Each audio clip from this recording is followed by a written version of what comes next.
इसलिए बड़े खूबसूरत अंदाज में इस मंत्र में समझाया। मैंने कई जगह कहा शुद्रो ब्रह्मण तामिति ब्रह्मणश्चैति शुद्रताम छित्यो याति वितरत्वम विघादिविच्यम तथे चचा सैक एवात्र पति परजानाम कथम पुनर्जाति कीर्ता प्रभेदः। साफ लफ्जों में कहा कि हर आदमी को एक ही ईश्वर ने, एक को देवः, एक ही ईश्वर ने जब पैदा किया है तो फिर यहाँ दुनिया के अंदर में लोग इतने अलग अलग क्यों बट गए जी? क्यों बट गए? हमारे यहाँ कोई सैयद हो, कुरैश हो, अंसारी हो, शेख हो, चौधरी हो, तेली हो, फलां हो, फलां हो, फलां हो, सब कोई मस्जिद में जाएगा, नमाज एक किस्म में खड़ा होकर पढ़ेगा और सब कोई कुरान करीम की तिलावत कर सकता है। लेकिन हमारे हिंदू भाइयों में नहीं। कहाँ से लाओगे इस बीमारी का इलाज? नरसिंहानंद तिवारी जी दासना के मठ में बैठकर तो बड़े बड़ी बातें आपको बोलना आता है। कहां से लाओगे इस भेदभाव का इलाज? आना पड़ेगा मोहम्मद के दामन में, तुम्हें आना पड़ेगा कुरान के औराक में, तुम्हें इलाज मिलेगा। तुम्हें आना पड़ेगा अबू बकर की जिंदगी में, उमर फारूक की जिंदगी में आना पड़ेगा, हजरत खालिद बिन वलीद की जिंदगी में आना पड़ेगा। इल्जाम लगाना बंद करो। पूरा का पूरा बगदाद, पूरा का पूरा इराक, पूरा का पूरा मुल्क शाम कैसे इस्लाम में आया? मैंने आज तारीख पढ़ी है। आज अब से पहले मैंने कहीं नहीं बोला, लेकिन आज बोलता हूं डंके के चोट पर। पूरा का पूरा इराक इस्लाम की अच्छाई को, बराबरी को देखकर कलीमा पढ़ा था। हजरत खालिद बिन वलीद गए थे, इराक को फतह किया था। वहां के लोकल लोगों को लॉ एंड ऑर्डर मेंटेन करने के लिए छोड़ दिया जाता। उसके बाद फिर मुल्क शाम आते, मुल्क शाम को कब्जा किया तो मुल्क शाम के अंदर, वहां पर मुल्क शाम में पोप थे, पोप और पादरी यानी ईसाई और यहूदी के बड़े रहनुमा थे और वो उस वक्त के हुक्मरानों की चापलूसी करते थे। चापलूसी मतलब उनकी गुलामी करते थे। उस वक्त के एमपी, इलाके के एमएलएस, इलाके के मुखियाओं के तलवे चाटते थे क्योंकि वहां से पैसे मिलते थे। वो पाप और वो पादरी, यहूदी और ईसाई धर्म के आलिम, उनके गुरु को कहा जाता है। वो हमेशा से क्या बोलते?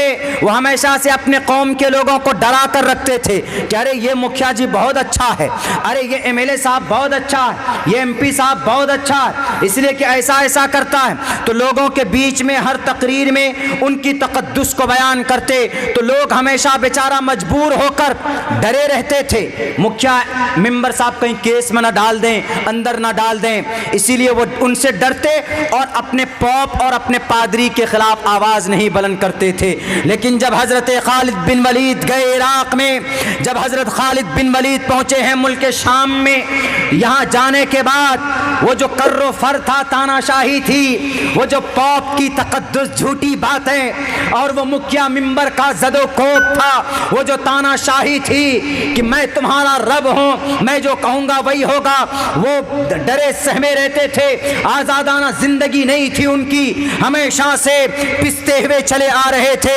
हजरत खालिद बिन वलीद ने कहा कि हर कोई आजाद है, किसी पॉप की नहीं चलेगी, किसी पादरी की नहीं चलेगी, किसी मुखिया मिंबर की नहीं चलेगी, बल्कि हर कोई आजाद है, हर कोई पर्सनल जिंदगी के अंदर मेहनत करता है, कोई किसी का गुलाम नहीं है, हर कोई अपने रब की, अपने परमात्मा की इबादत करो और हमें टैक्स देते रहो, अमन और शांति के साथ रहो। जब हर किसी के साथ जब मसावात और बराबरी का मामला देखा तो इराक और शाम के टोटल यहूदी और क्रिश्चियन, वहां की यहूदियत और सेहूनियत तब्दील हो जाती है। हजरत खालिद बिन वलीद के दरबार में पहुंचकर कहते हैं, ए खालिद बिन वलीद, हमने तो सुना था कि मोहम्मद हैं जो अमन परस्त हैं, मोहम्मद हैं जो सबके लिए बराबर पैगाम रखते हैं, बराबर भेदभाव उनके दिलो दिमाग के अंदर नहीं है, बल्कि बराबर की उनसियत मोहब्बत करते हैं। आज हमें देखने को मिला है,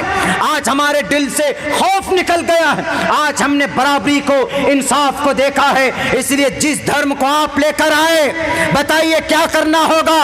पूरा का पूरा इराक भारत के करप्ट मीडिया हो, तारीख पढ़ो इराक की, तारीख पढ़ो मुल्क शाम की, तारीख पढ़ो अंदलुस की, तारीख पढ़ो यरूशलेम की।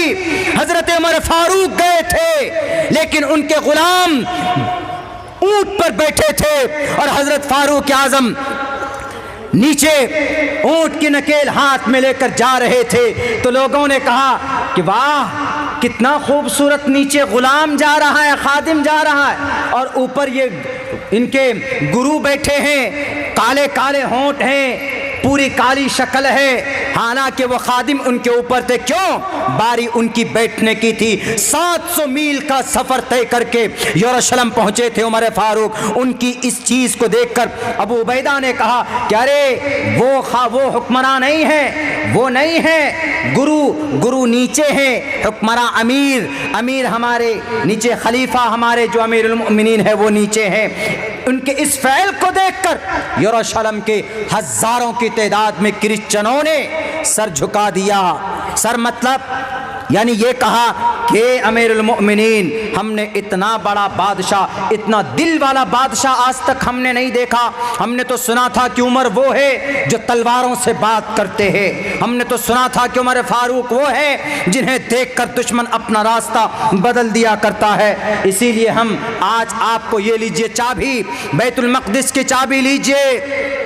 यरूशलेम में, फ़लस्तीन में कोई जुल्म ज़्यादती नहीं हुई थी। चीखने वालों कि तलवारों वाला धर्म है, पढ़ो ना कुरान, ला इकराह फिद्दीन, the truth stands out from the error, clear from the error, there will be not compulsion in the religion. धर्म के अंदर कोई जोर जबरदस्ती नहीं।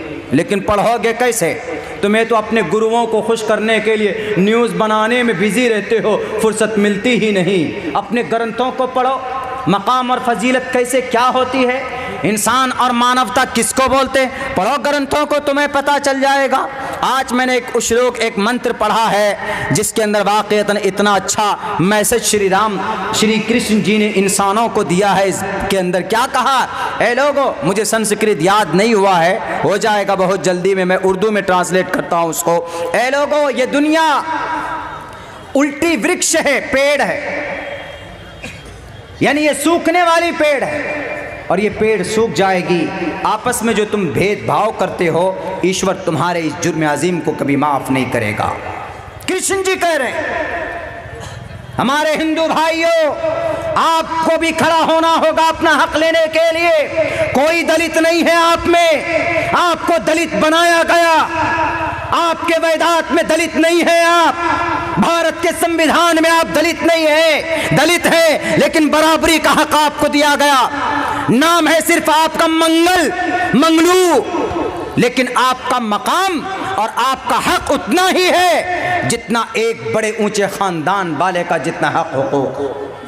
हक की लड़ाई कौन लड़ा? इस्लाम लड़ा है। मुहम्मदुर रसूलुल्लाह के गुलाम, चारों खलीफा, उनके बाद फिर जो सिस्टम शुरू होता है वहां से लड़े। एक औरत को थोटी थी, हजरत उमर फारूक ने कहा कि अगर कोई तलाक देगा तो लाखों करोड़ों रुपए अगर उसने महर में दिया अपने बीवी को तो वो वापस नहीं मिल उसको वापस मिलना चाहिए, कुछ ना कुछ मिलना चाहिए। बीवी को तलाक होगी, अगर 5 करोड़ रुपए बीवी को महर में दिया हुआ है तो कम से कम आधे रिटर्न होना चाहिए। तो ये कुरान के खिलाफ फैसला था। तो एक औरत को इतनी हिम्मत थी, उस औरत ने अमीरुल मोमिनीन को कहा, ऐ उमर, अपना डिसीजन बदलो।